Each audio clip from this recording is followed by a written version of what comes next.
Hi, District 18 Toastmasters group. My name is Janine Driver, former Toastmaster. I used to belong to a group in Washington, D.C. for a little while. Then my schedule took off and started traveling crazy. But Toastmasters gave me the beginning, the start to where I am today. I'm a national keynote speaker. My clients include Procter & Gamble, Booz Allen Hamilton, Lockheed Martin, Coca-Cola, AOL. The list goes on. And it all began right there in your home in Toastmasters. I'm coming out to speak to you as a keynote speaker and workshop speaker. I own the Body Language Institute. I'm a body language expert. I'm going to meet a client right now, and I thought I'd give you a big shout out. I'm a body language expert and New York Times bestseller of the book, You Say More Than You Think. I'm coming to give you a little extra edge, because if anyone knows the value of body language and the importance of body language, it's you guys. It's absolutely you guys, because you work on it constantly, week after week, meeting after meeting. I'm going to just tweak a little bit what you may already know. See, what I'm going to share with you are behind closed door secrets that I learned at the FBI, CIA, Scotland Yard Police.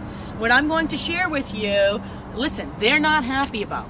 Because a lot of people in law enforcement want to keep the whole mysticism going and keep the myths going about body language. But I feel like by knowing body language, I can save your life. I can make you a better presenter. I can change the companies you're motivating and speaking to. Have you ever gone into an event and you're learning so much information, you can't take notes fast enough? You go, oh, I'm going to totally use this, it's going to change my life. But you walk out and you never find those notes again. You never make the change. That's what I call the chiropractor factor.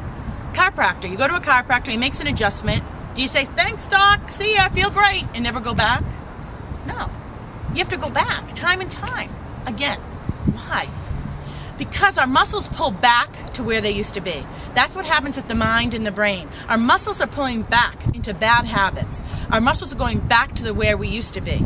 I'm going to come in, I'm really going to challenge you on taking your body language to the next level. For instance, Bill Clinton used to use this thumb of power. America, I want you to listen, good. Tony Blair would use it.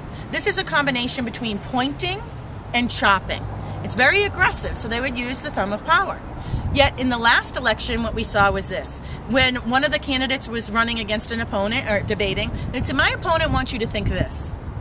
They want you to think this. This is a big zero right here. This is called an emblem. But I can give you this. Hillary Clinton, even when she talked about universal health care, she stood like this, as if she was the savior, as if she was Christ on the cross with A-OK. Vote for me and everything will be A-OK. Hillary's not alone. A lot of master presenters and speakers, when they get introduced, ladies and gentlemen, Janine Driver, and you go up onto that big stage in front of 5,000 people, they'll go up on stage like this. Thank you. Thank you. It's as if I'm sending you an unconscious command, an unconscious message that I will be your savior. What I have to say can change your life. It is a tool that speakers use.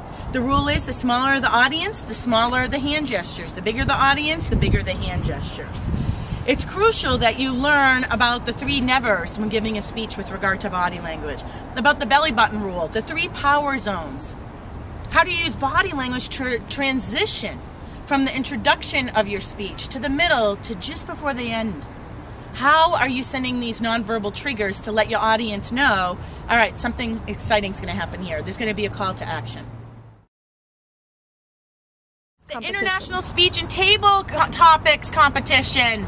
I'm going to be there. I'm going to watch myself. So you better bring your A game, because I'm going to be there. And what I'm going to do is, even if you don't win the competition, I'm going to pick 3 people to give scholarships to the Body Language Institute in Old Town Alexandria. It's $1,500. I'm going to pick 3 of my favorite people that I think really want it.